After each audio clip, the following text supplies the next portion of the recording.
How are you all this fine, fine evening? Welcome to my kitchen once again. Should we get some candles going? We get a candle going in here.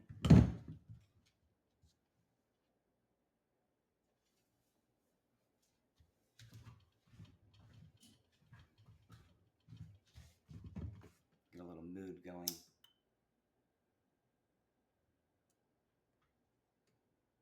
Hey, Samsara.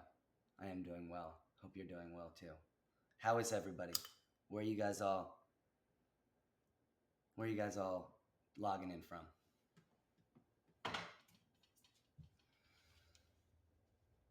Oh, we got that hype train going right away. Oh, right out the bat, we got the hype train up and running. Damn. We got North Carolina, Texas in the house. All right. So, what I'm going to try to do tonight is I thought maybe we'd do more of like a Q&A rather than just me playing for the entire hour. So, I'm going to do my best to keep up with questions. What I put it in slow mode? Is that what I do? What's the best way to make the comments slow down a little bit?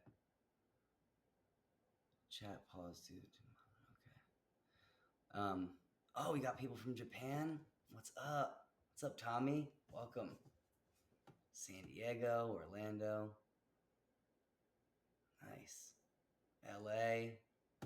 Hey, Cooper, what's up? I'm actually was inspired by you for this stash. My friend Cooper Horton here, singer-songwriter. I didn't understand, but I found something related. Do you want to know whether you can actually make money with Stash? No, Google. I don't need to know anything about stash. Whoa, Google just heard me talking about my You mustache. can control what you share with the Google Assistant.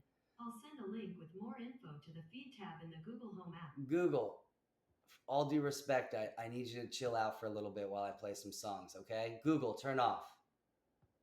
Hey, Google, turn off.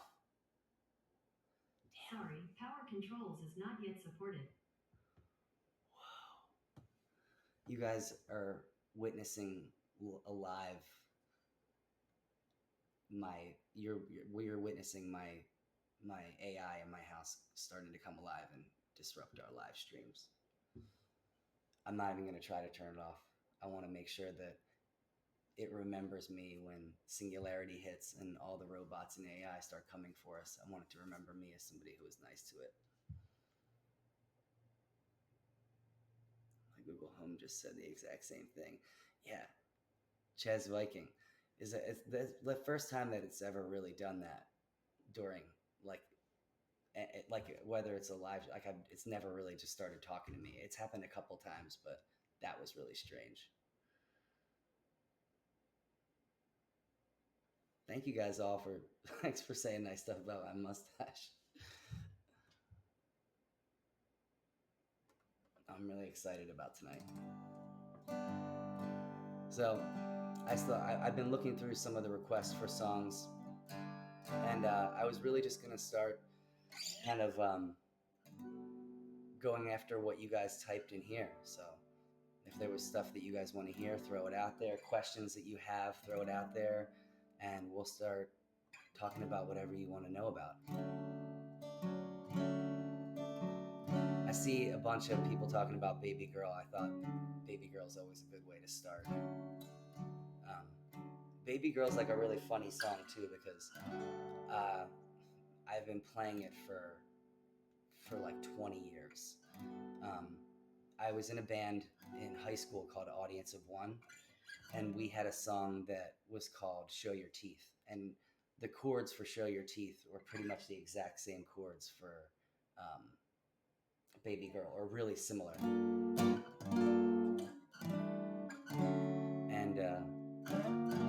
And when I was, young and started to write songs for the first time, that's what I would do a lot. I would like find a song I really liked, and I would just take one part of it and maybe rewrite, a verse out of the chorus of a song that I really liked.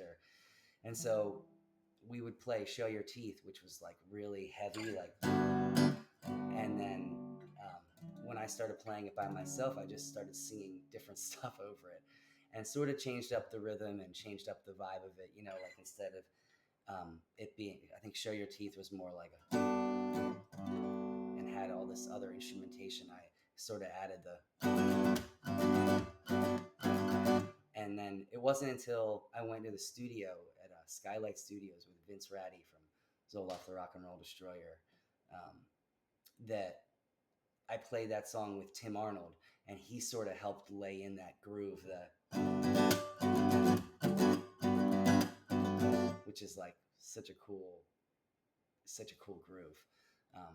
It wasn't really until we played the song like that for the High and Driving EP that it took on that feel. I would play the song, fragmented versions of the song, like all drunk when I was in college, just like in the hallway for people, and would change the lyrics up all the time. But right before I went into the studio to record the High and Driving EP, which started out with Baby Girl, I had a dinner with Meredith's family. We went to New Hope, and they were making dinner, and Meredith's uncle Jeff had all these habaneros, like a bowl of them that he had grown himself. And again, being young and dumb, we were seeing who could eat more habaneros, and I thought it was funny. I would just take the habanero and I would eat it and try not to chew it so much so that I didn't get all the hot stuff in my mouth. And I was like, yeah, I could eat so many of them. It was awful. I ate a bunch of them, and whatever, I was probably drinking a lot. And then that night at like 2 or 3 in the morning, I woke up and I could feel my stomach was just like exploding. And I had the worst acid reflux I've ever had I thought I was dying. And I was chugging milk all night, just milk and like baking soda, just like trying to get rid of this acid reflux. And the next day when I went in to record the vocals for Baby Girl, I was like literally chugging milk the whole time that I was singing. And I didn't find out till years later that it's like the worst thing you could do.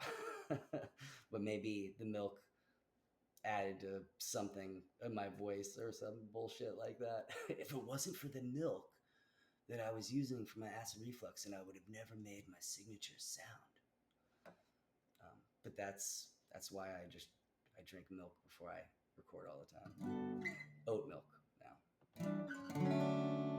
All right, so we'll start with Baby Girl. I'm gonna do a little different though.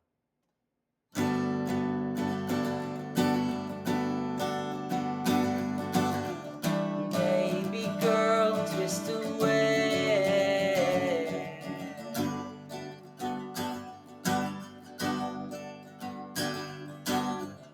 When you're talking to me, I can't breathe.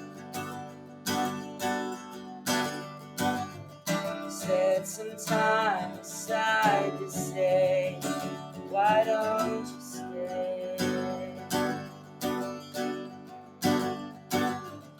10 years later, I still feel like you're the one. I know you are. You're the one. I know you are.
She's so lovely. She's so lovely. She still loves me. Oh, she's so lovely. She's so lovely. She's so lovely. She still loves me.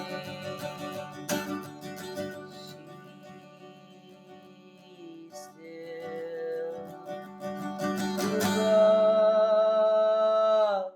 me.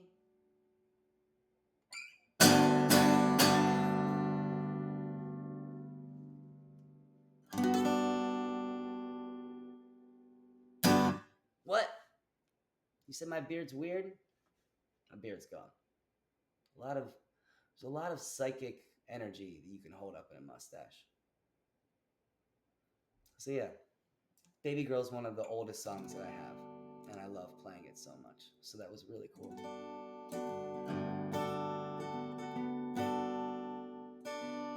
Oh, okay. So Imichu just asked about the song Julian. I can't play that, but I can tell you about it. That it was something that Brendan. We were recording this thing at EVR where we had to record like 2 songs at Equal Vision Records at the warehouse, and we played one song. I think it was Actapult, and then the video was rolling, and Brendan just started playing this chords for Julian, and I'm pretty sure that's that's how the song started. I just like made it up on the spot, and he had been jamming, and I like just all came together right then. And then after that, it became this thing that like people would ask to hear or ask about, and I was like, oh my god, it was a spur of the moment sort of jammed thing that Brendan just sprung on me.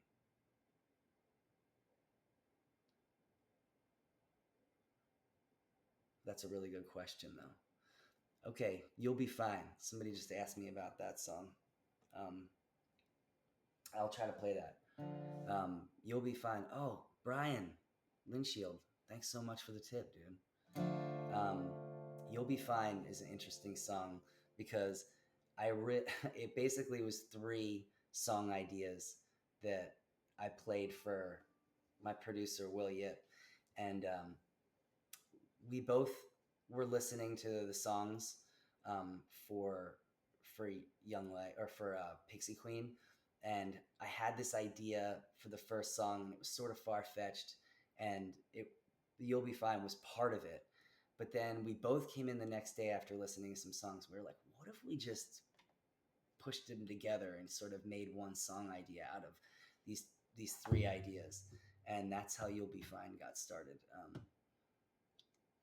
I would say that the song lyrically is about being frustrated and trying to tell somebody else like that they're going to be okay. Like, don't worry about it.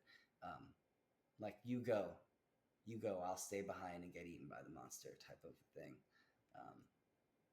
But yeah, I'll try to play that right now. See if I can do it.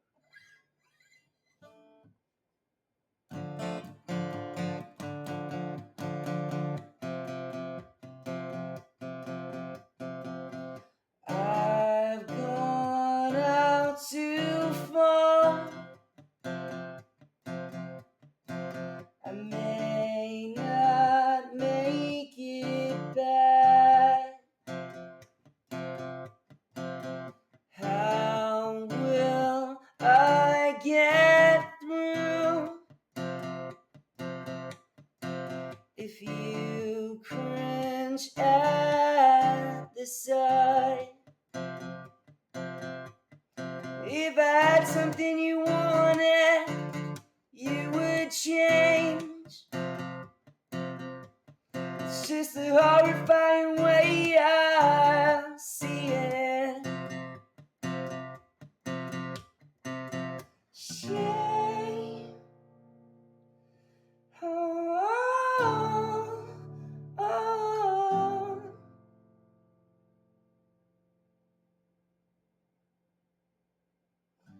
Scream like a whale from dreaming of a way, but you know my hands. Oh,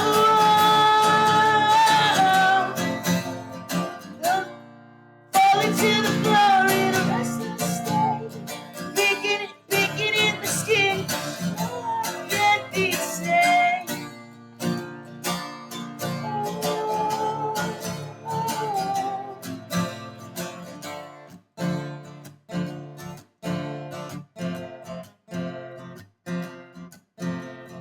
I may lose myself. I know you will be fine. Maybe if I had something you wanted, you would change. It's just a horrifying way I see it.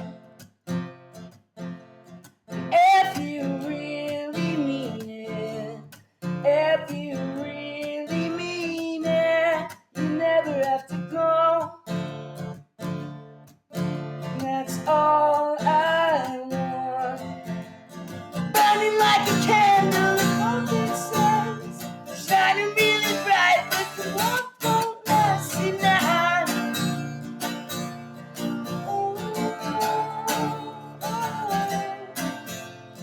Falling to the floor in a restless state, making in my skin, 'cause you know I can't be safe.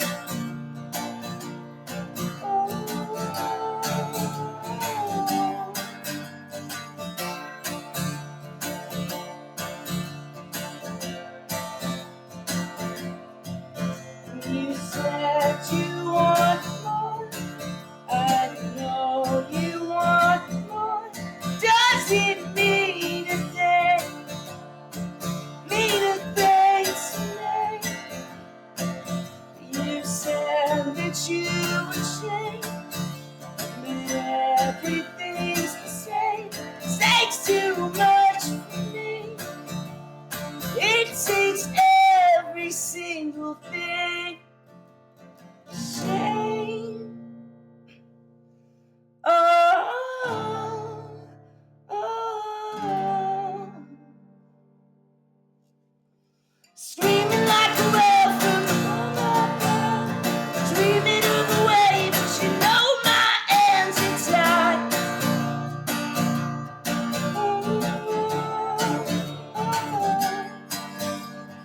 Falling to the floor in a restless state, breaking in my skin, 'cause you know I can't be safe.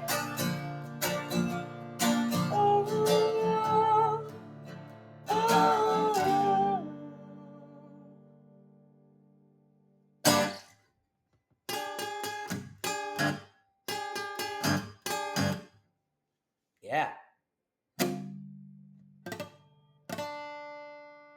Chug City is right. Yo, thank you guys all for donating. That's very, very cool of you. That's awesome. All right, so somebody just asked me about the Simish. Uh, what's your name? Let me see if I can find out who you are. I did a song called Every Way with Circa Survive that we put in the Sim universe. And I had to go and re-record the song. Oh, what's your name? I just found you. Damn it. Oh.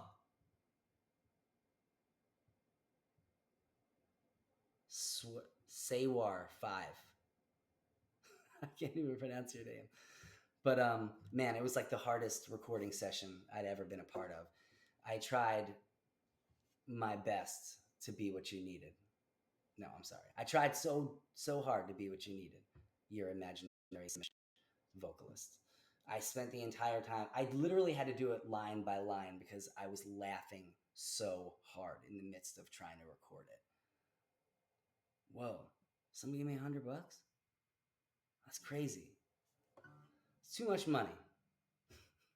Make sure you got all your sandwiches and your toilet paper and your heating bill before you start throwing musicians hundreds of bucks. Cooper, what about changing shape? Did I got my capo just in case. Just changing shape. That's the question. I wrote changing shape in like 20 minutes one day. Damn. And and it was like such a cool experience where I sat down and I was like, I just don't feel like I can write anything. I'm not feeling that great today. And I sat down and I started playing it. Within an hour, I was like, okay, I think this is a song. And it became one of my favorite things. I played it by myself a whole bunch. And then um, I went to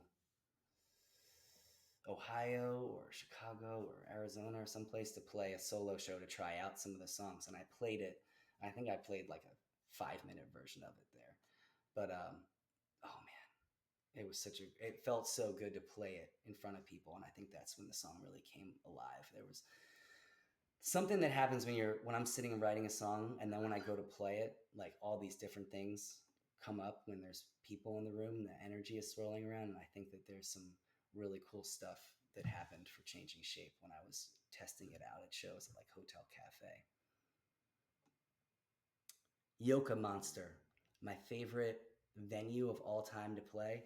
Man, it's so hard to pick a favorite venue. Um, I think about like small, tiny places that we would play, like when we first started out, like Grog Shop or Chain Reaction or, little tiny places like that. But then I also think about, getting to play like the Shrine or getting to play like the Electric Factory or places in my hometown where like I saw concerts growing up, and it's like, wow. So there's so many different like reasons to fall in love with a venue. It's difficult. But one of my favorite spots is Siren Records in Doylestown. It's like holds like 150 people, and they always let me come in and do shows there. When I'm warming up or when I'm getting ready to go on tour, and I love it so much. They're the people that own the place and work there are some of the nicest people I've ever known, and I've known them for a really long time. I'm really lucky to have a record store like that in our town. Pub Rock in Tempe, Arizona. Oh yeah, that was a great show. That Pub Rock show was so awesome. Um, oh man, that night was crazy. You guys got rowdy.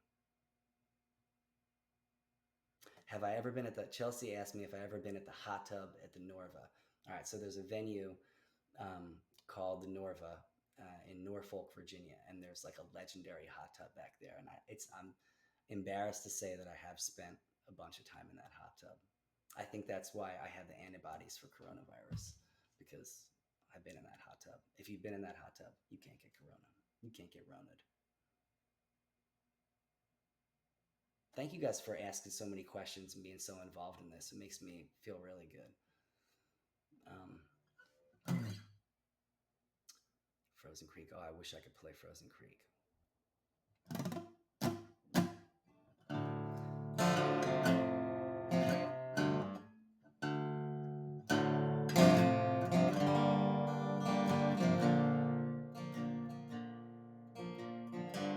Oh, I should play that.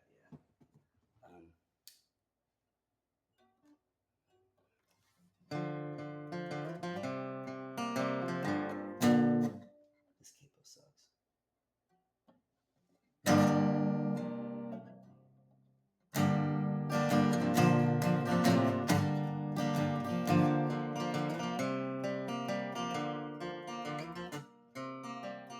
So this song's called "Keep Your Mouth Shut," and um, I wrote it um, in the midst of going through some difficult stuff with a person in my life, and I also had a friend that was going through some stuff too with people in their life, and I was literally sitting down to write one day with all this frustration and feeling sort of like ditched or unimportant to somebody that I cared about, and then thinking about that sentiment from somebody else's point of view as well. And I literally just started playing it, and I just started to.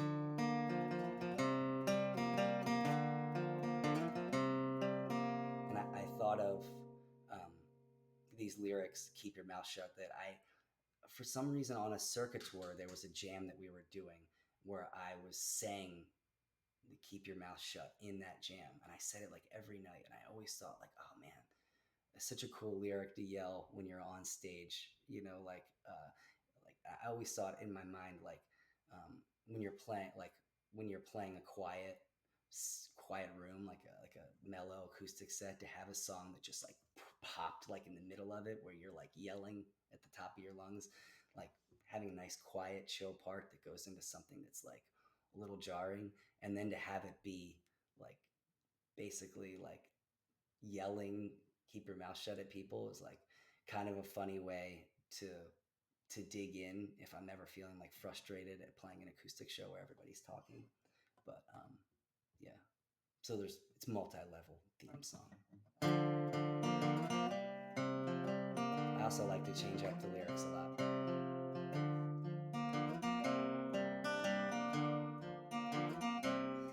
I'm reaching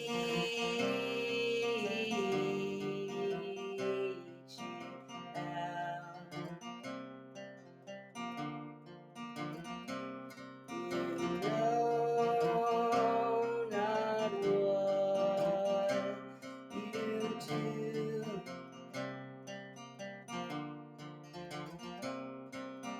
Light shows the way, it's too much to contain, and it's not an even trade.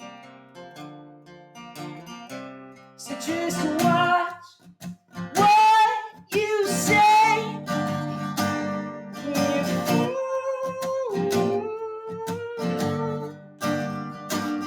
When words don't mean enough, keep your mouth shut.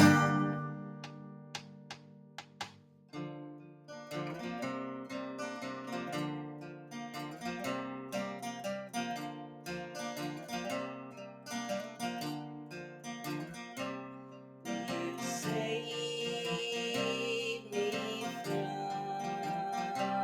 myself.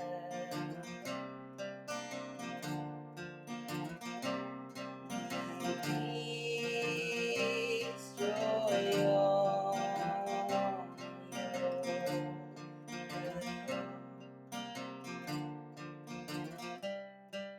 the truth speaks too loud, it's too much to contain, and it's not an even trade. So just watch what you say. You fool.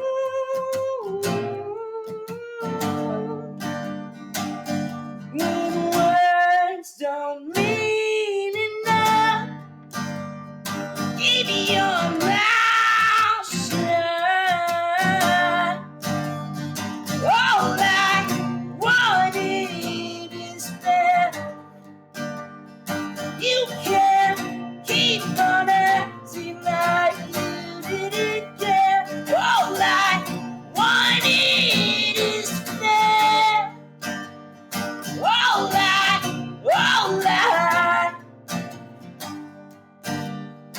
So just watch what you say. You fool.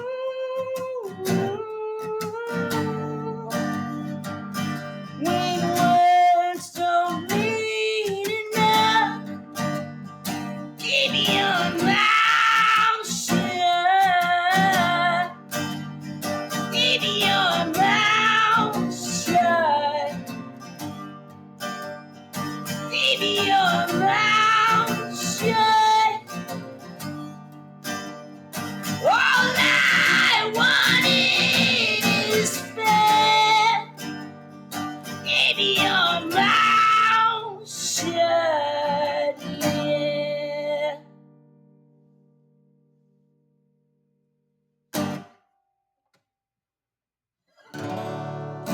There's just something so like visceral about being in a room and like having that song to play. Like if I ever get like this song means so many different things. I can't get into all of the layers, but if I'm at a show and I feel like, oh man, everybody's being super loud and nobody wants to hear me play, like I bust into that. And then when I start singing, like, watch what you say, I love the reaction to it.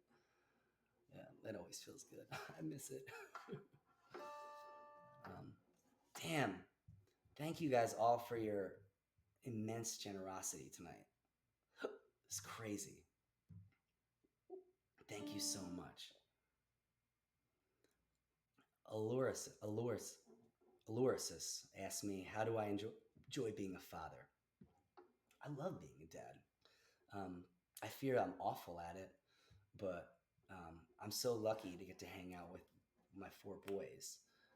They're just the most incredible human beings I've ever met. And I say that because I love them, I'm proud of them, but I didn't do that.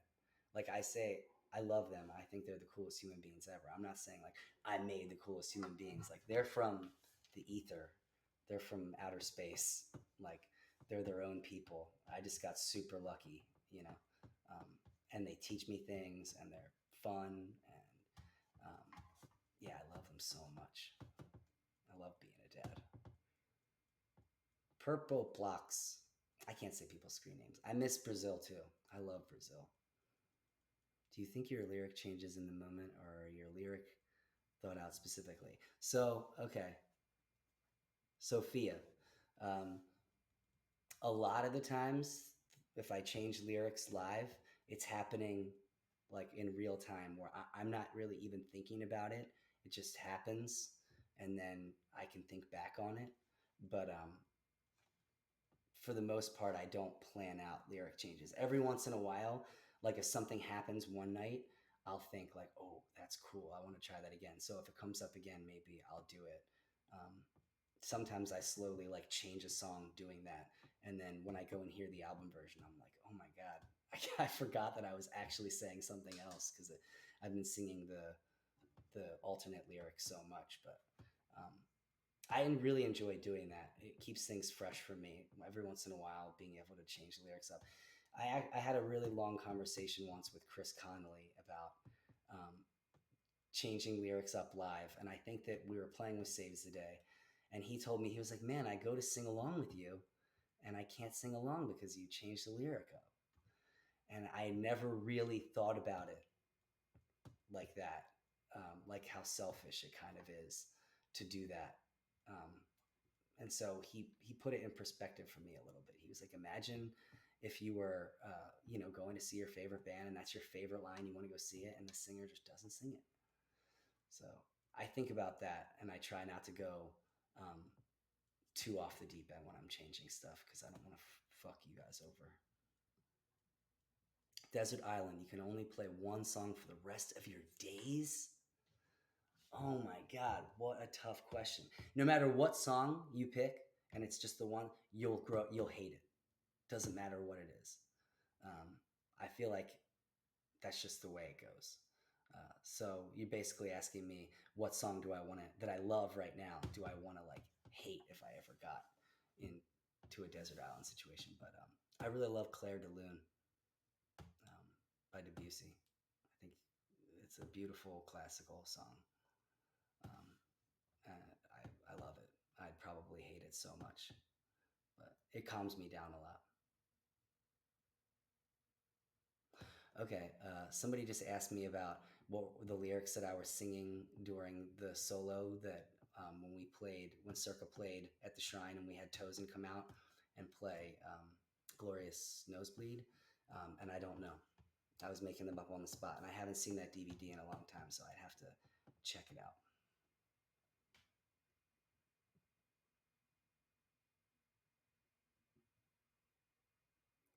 Whose name is What is the best Radiohead record?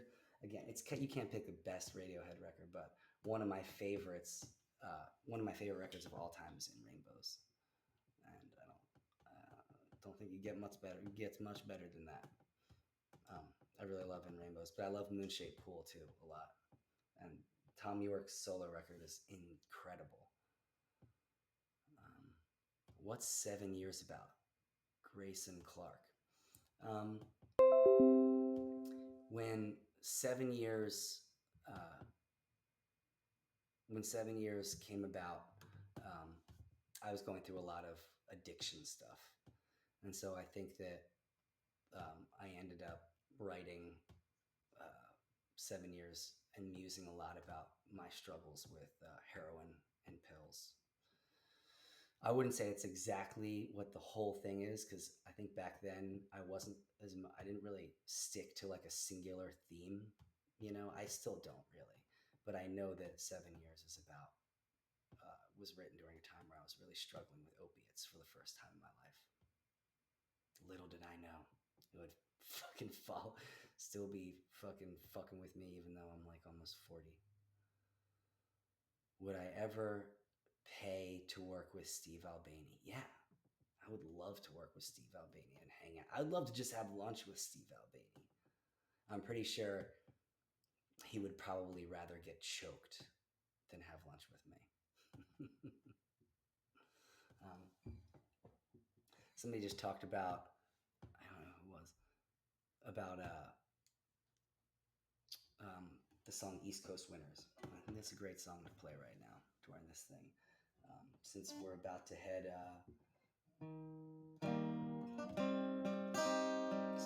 heading back into the summertime out of this brutal, dark, cold winter. And this is a song that is like coincidentally also about addiction stuff and dealing with heroin. I was on the Young Legs tour and was having such a difficult time on that tour with substance abuse. Just fucking, it was killing me. It was harder. It was the worst time in my life. And we were in Baltimore. And I had my family with me and my friends on the tour. And I was just going through the hardest time. And I started playing it and writing it. And it was making me feel so good. And I knew I was coming to the end of my rope, whether I was going to have to go get treatment or whether I wanted to die. And it was really dark. And I started playing this song, and Meredith was like, I want to go to the zoo. We're going to like go do this stuff with the boys. Like, I was, such a like absent at that moment. I was like, I was on tour. I wanted to just play music. And I was also just getting messed up the whole time. And she was like, I want to go out. You got to go out with me. And I was like, all right, well, I'll go out with you. But I just got to tell you, I started writing this thing and it's making me feel really good. And I really think I need to continue to work on it rather than go out with you. And she was like so upset.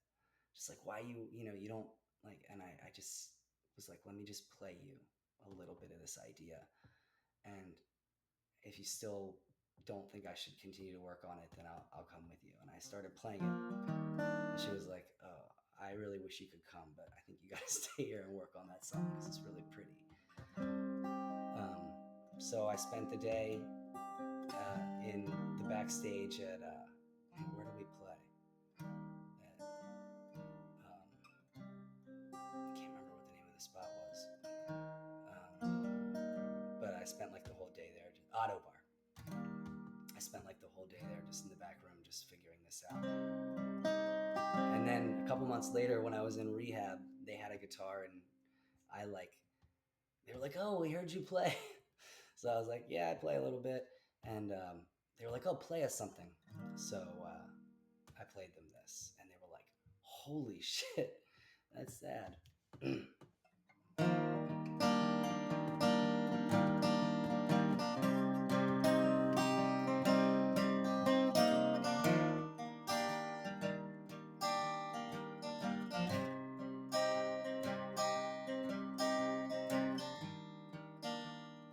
Anyone who walks down my path,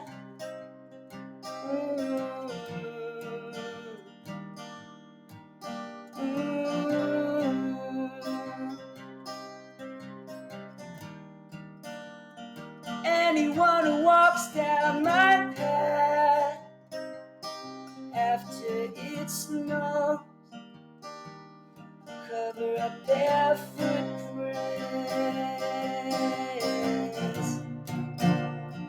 Every time you shut me in, I shiver in the cold.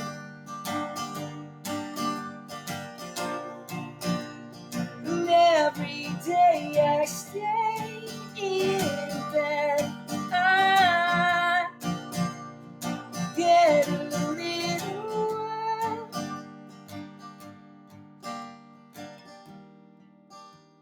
Well, anyone who comes through my door is already done, is already done for. And if you walked a mile in my shoes, you'd never choose. I'm sure you'd beg for ten. Well, every time you shut me in, I shiver in the cold.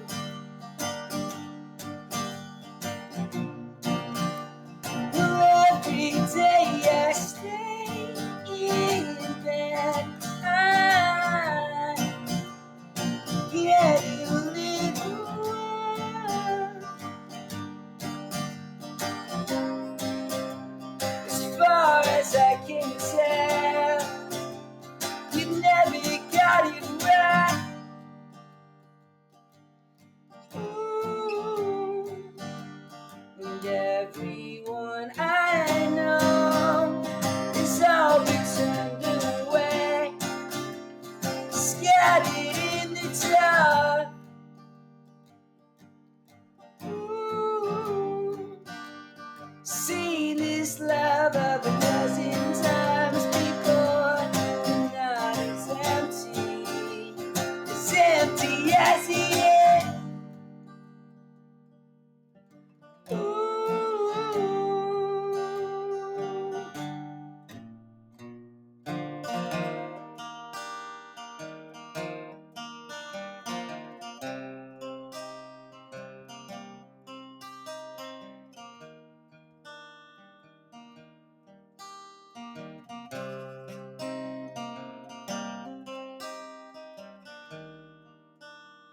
Well, anyone who walks down my path, ooh, ooh.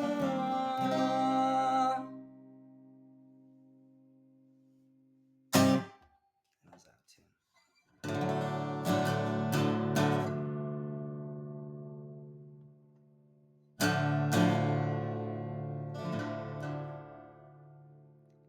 Story behind Backmask. Man, I don't know. Can't even really remember that. I know that. Okay, all right. I'm remembering Backmask now. A lot of the songs that came out of the Blue Sky Noise sessions were songs that I was frustrated with my own creative ability and really struggling with my own creative nature, and not feeling like I couldn't let go.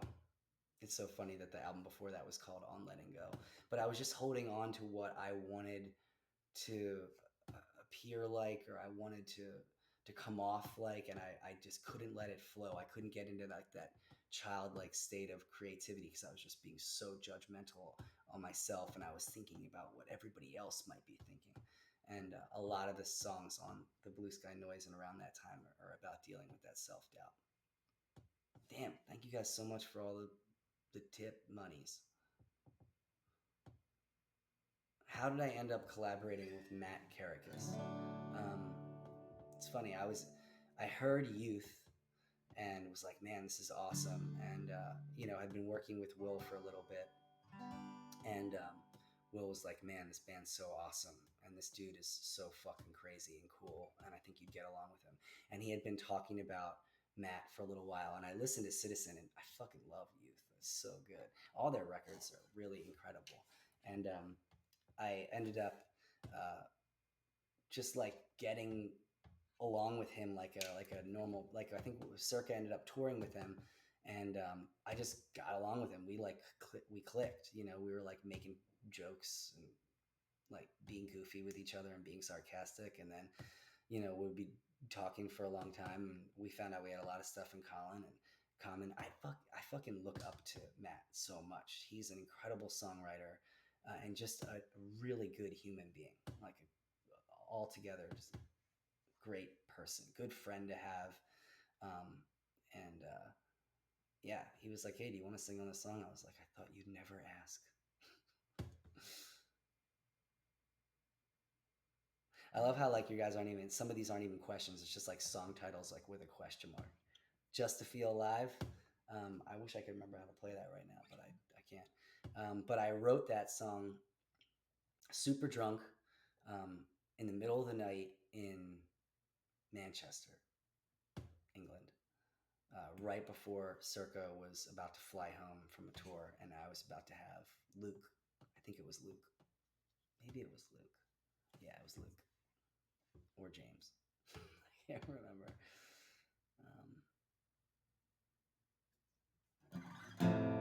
Blood Song. Blood Song question mark. So I guess you're wondering about that.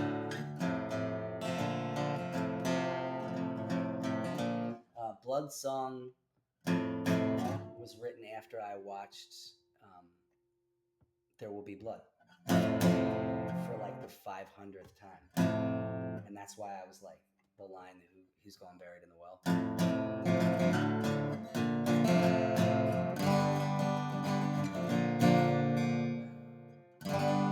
So I was just sitting around goofing around one day, and started playing those chords back and forth. And it was really like a joke. Like I was like joking around, kind of playing these like very folky, sort of like goofy, traditional folky kids song almost like. And I thought I would just like make these brutal lyrics about somebody, you know, like in There Will Be Blood, who like gets killed in the well. And like I was just goofing around with trying to tell like a story, but like not necessarily like a true story or like something that actually took place. Just like I just wanted to paint a little picture, and was like an experiment and seeing if I could do that with a song, and that's where Blood Song came from. Who's gone buried in the well? Who's gone buried in the well? Nobody knew if he had only arrived. Who's gonna break into his wife? Who's gonna break into his wife? She died giving birth to her fifth and final one. Who's gonna rescue all her sons? Who's gonna rescue all her sons? Bears a heavy burden, but she could give them away. Who's got a home for them to stay? You can't sell the children, but there's hell to be paid. And I'm not giving these orphans away, no. So I'll get no more sleep tonight. I'll get no more sleep tonight. I'll no longer dream. Who's gone swallowed by the sea? Who's gone swallowed by the sea? She was only 20, but she looked like 63. Who's gonna round up all her things? Who's gonna round up all her things? Nobody liked her, but they sure loved the way she'd sing. Who's got a bell for us to ring? We won't make a sound till her body's in the ground. And I'm admitting her voice sounded so strange.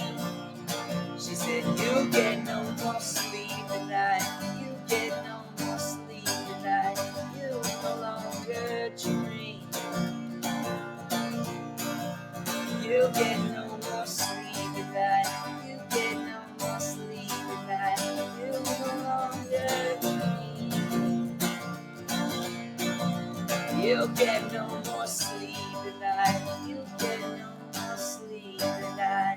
You no longer dream. No, you won't get no sleep.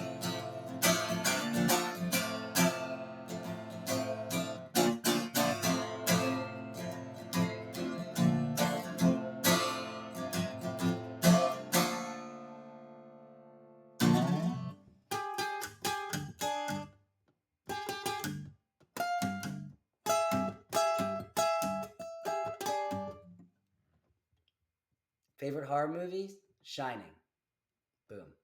There you go. That was easy. I don't. So, I there's a bunch of times where I like sit down and a movie will be going in my head, just the themes of a movie, and it'll work its way into a song or like the theme of a song. So like people always think like Eternal Sunshine was like my favorite movie, but I gotta say there's like so many different cinematic references in circus songs or in my solo stuff, stuff that just like creeps its way in from like a movie. I love movies so much. Um, do I like? Yeah, I love Dance Gavin Dance. They're great guys. Watch movie. You'll get a bunch of songs. Watch the movie Shame. Okay, cool. Big Boy 9877 asked if I can play Conversation Piece. I will play Conversation Piece. This is one of my favorite songs. It's a sad song. Um, and it's about, I think the line in the song, everything you ever photograph is gone. That's like the, the whole, do you want to know what the song's about? That's what it's about. Transform old habits for a new career that wouldn't even change the atmosphere around us. We made our bed from manufactured parts, Swedish guarantees, just as a conversation ends. And that eureka feeling doesn't last.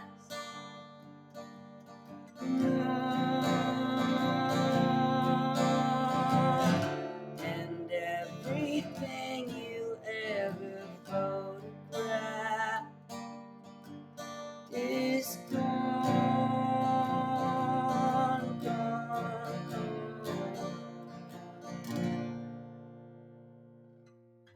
Made our foundation on a sinkhole, and then expected it to stay. The very thing that made me want you in the first place is what's driving me away. And that eureka feeling doesn't last long. And everything you'll ever photograph is gone, dead and gone. And there's no way I could ever stay away. But you don't even answer. The very thing that made me want to be loved by you in the first place is what's driving me away.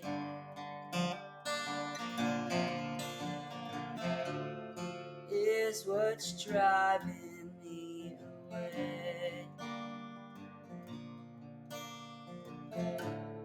Is what's driving me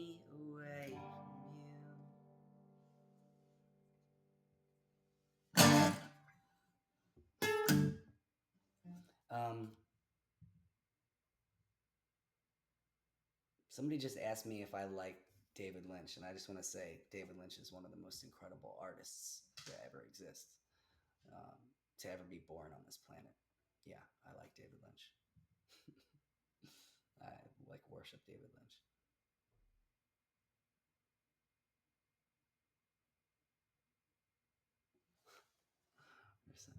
Man, some of your guys' questions are amazing.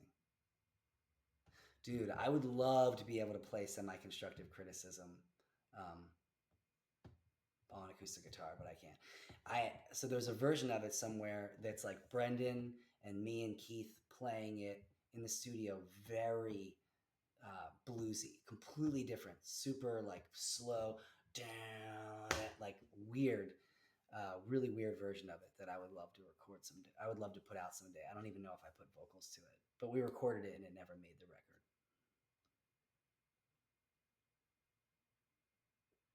Story behind Julian. Oh, you came in late. When this goes onto YouTube, you can rewind it and check it out. Story about Julian. Oh, Spirit of the Stairwell.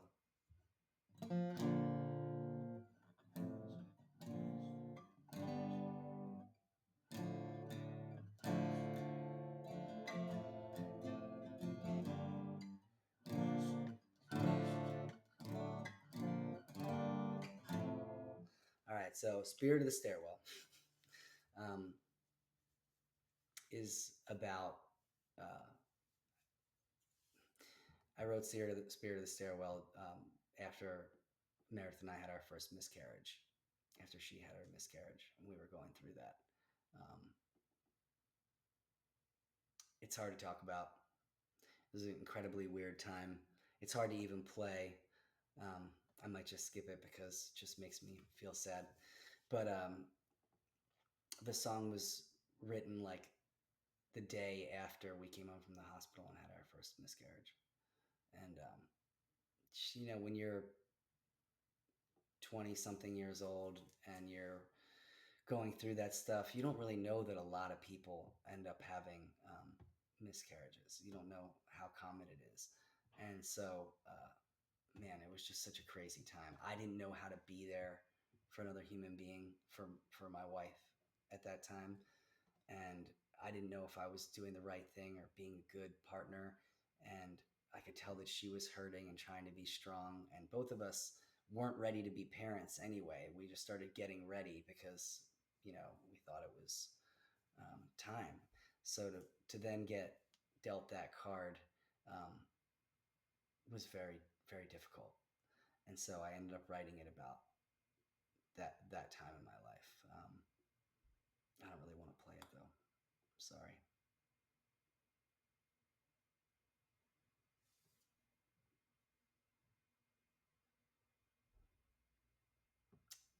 I will play Meet Me in Montauk though to close this all out.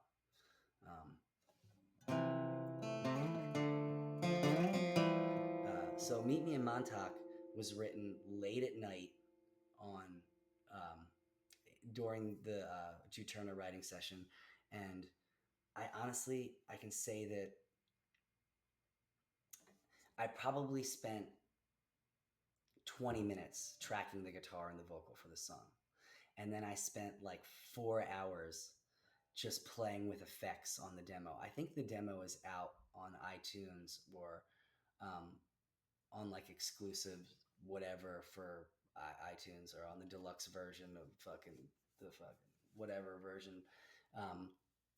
And oh man, I had so much fun playing with the effects. I didn't really know how to put effects on an entire track, so I would just isolate like one line, put effects on that line, put effects. So every line as the song went through, it would like different sounding effects on it. And I was hot off the trails of watching Eternal Sunshine and going through relationship stuff. And I think that the weirdest thing about Meet Me in Montauk is that, the song obviously has to do with Eternal Sunshine, and the idea of like leaving something behind. But I think that a lot of this song is about me leaving Seosin and my craziness about that and trying to process and deal with leaving Seos, and not just the band, but like leaving those guys as friends, leaving the whole thing out in the air, wanting to forget about it. So it's like one of those things where I think people automatically assume that song is about my wife or a woman or something. But yeah, I think that song is about me having to deal with the leaving my band and making that change, and just wanting to forget that it ever happened, but also like needing it, because without it would have had nothing, and just all the self-doubt that came around that. Also, before I go tonight, I want to say happy birthday to Sarah. I think that's her name, but somebody asked me to say happy birthday to Sarah, so I remembered it, so I want to say it. All right.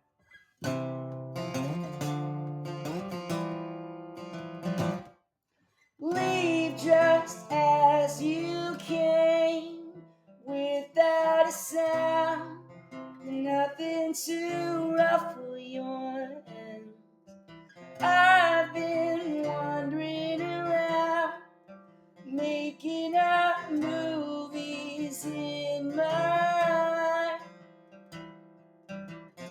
Oh, they said, so let me go, and we'll try and pull out in time. I already forget how I used to feel about you.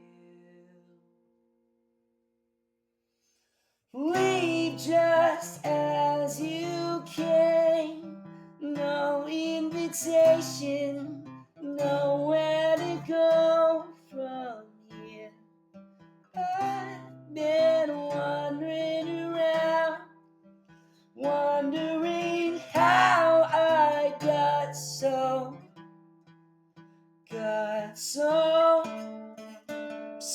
fucking boring all of a sudden. So fucking scared. I'm not scared. You mean so much more to me, yeah. You'd mean so much more if I remember.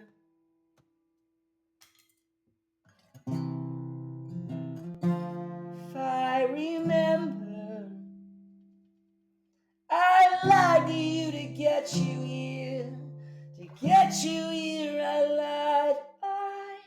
lied to you to get you here. To get you here, I tried. I tried.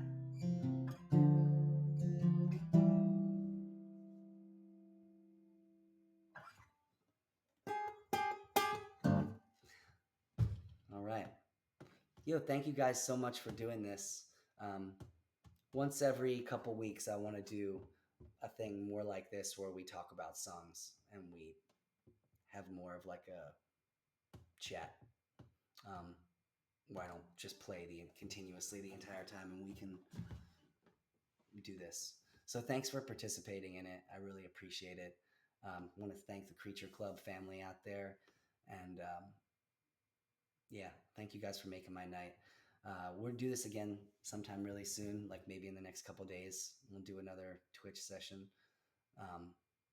I'm working on the song that we are all writing on together that you guys sent me in little lyrics and clips for. So it's incredibly difficult to write a song with 1,000 people.